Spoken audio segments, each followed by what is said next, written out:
I came here in search of ruins, and I found them. There's not much, but it makes sense after what happened here.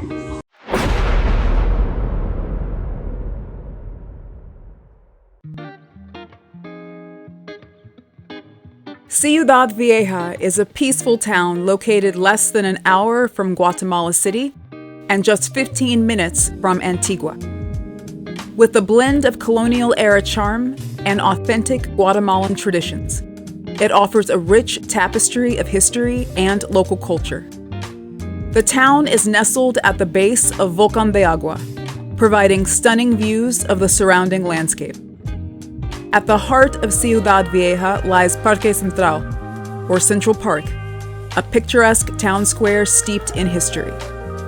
Surrounded by colonial buildings, including the historic church and municipal offices, the park serves as a lively gathering spot for both locals and visitors alike.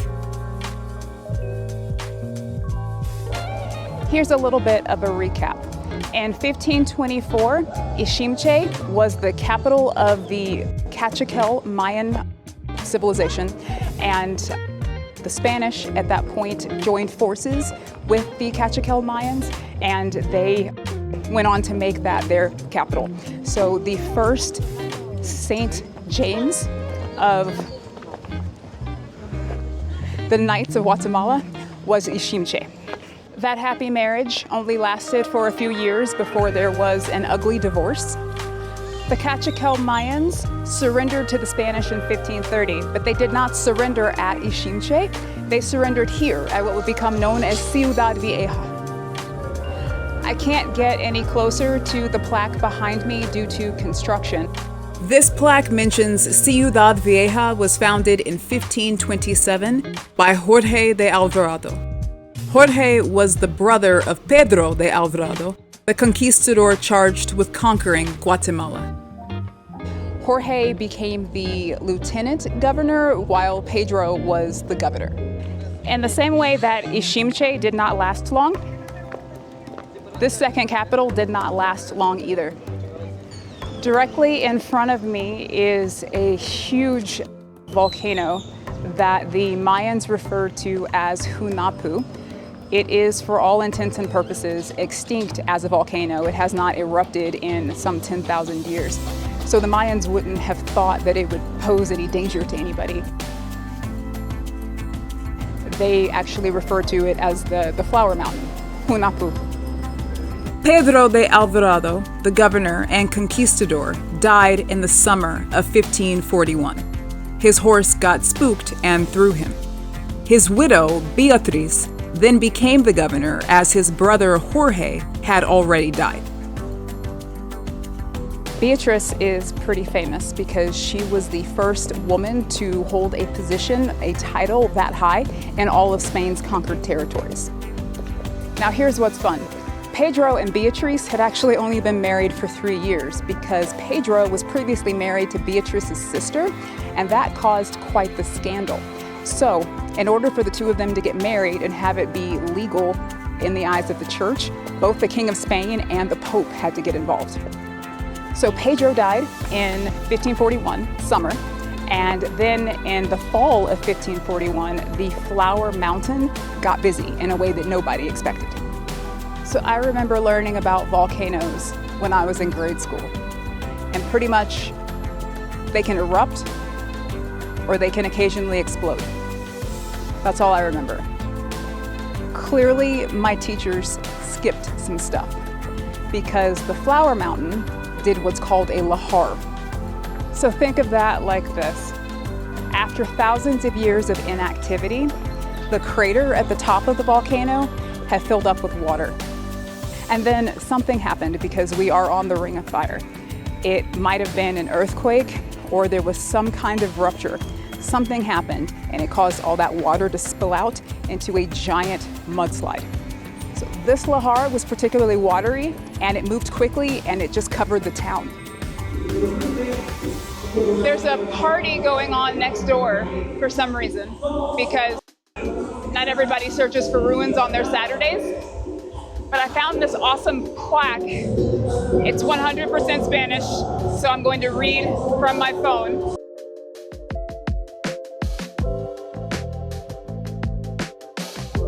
Stop along the way, traveler.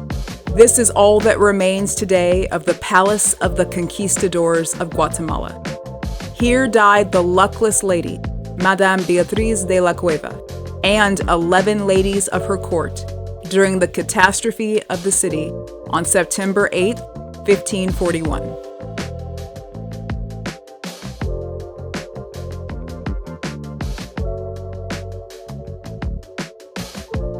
So because of the Lahar, Beatriz and many others were killed, and Ciudad Vieja basically ceased to exist. Beatriz was blamed because she was a woman and because her marriage was a sin against God. Keep in mind, her husband didn't sin against God. Only she did.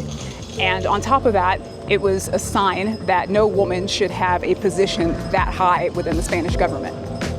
So the survivors moved on to what would become the third capital of Guatemala. Meanwhile, the Spanish decided to change the name of the flower mountain because this was no longer a place of flowers. They chose to call it Volcán de Agua, which means water volcano, basically to reminisce about how watery the Lahar was. Also, calling it Volcán de Agua differentiates it from Volcán de Fuego, which means fire volcano, because Volcán de Agua kind of erupted water, whereas Fuego erupts fire, lava, multiple times per hour. Everything that we are able to see today in Ciudad Vieja was built in the 18th century or later. One of the coolest things about this town that I've seen so far is that there are no tourists here. I haven't seen another tourist. It's just me and the locals, who are all kind of staring at me because I'm walking around with a camera. I'm going to go inside the church quietly. The Iglesia Católica Inmaculada, I think is what it's called, was also built in the 18th century, like pretty much everything else in the town. And it's just proof that cities can re-rise. And even though this was no longer a capital, that doesn't mean that people didn't want to call this place home.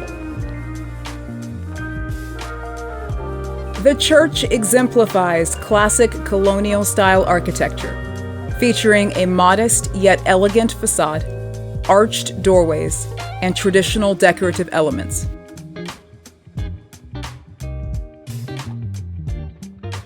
Its whitewashed exterior and graceful bell tower create a serene and spiritual atmosphere, inviting quiet reflection.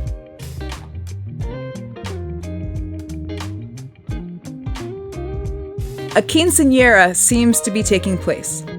I almost didn't enter, but the participants waved me in. The locals are curious, but very kind. I'm keeping to the back, mindful of the sacredness of the occasion and the celebration in progress. The church is part of the Franciscan order, a testament to the profound historical influence of the Franciscans in Guatemala. Their contributions to early mission work and church construction are evident in the structure's enduring legacy. At the high altar, a stunning Baroque statue of the Virgin de la Concepción stands alongside an image of Jesus of Nazareth, dating to 1716.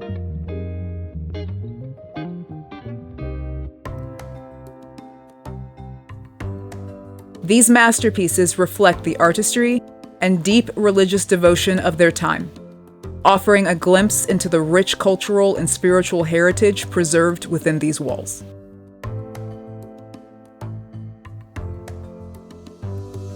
So the Ring of Fire never stops.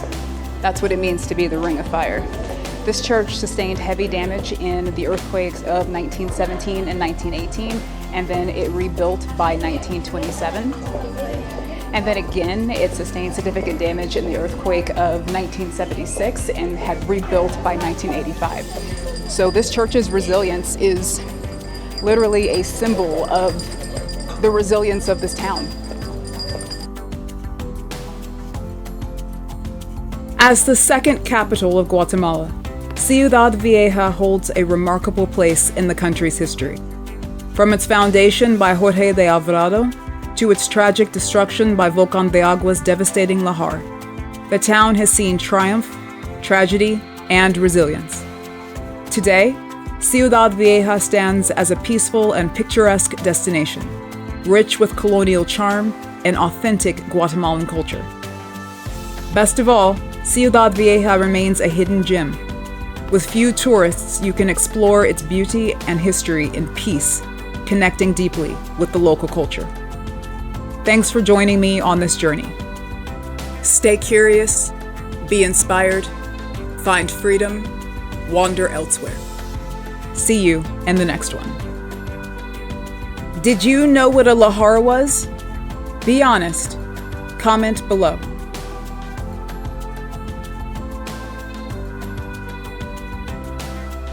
Thanks for tuning in. If you liked this video, don't forget to like, share, and subscribe. I'd love to hear your thoughts, so feel free to answer the prompt or share your ideas in the comments.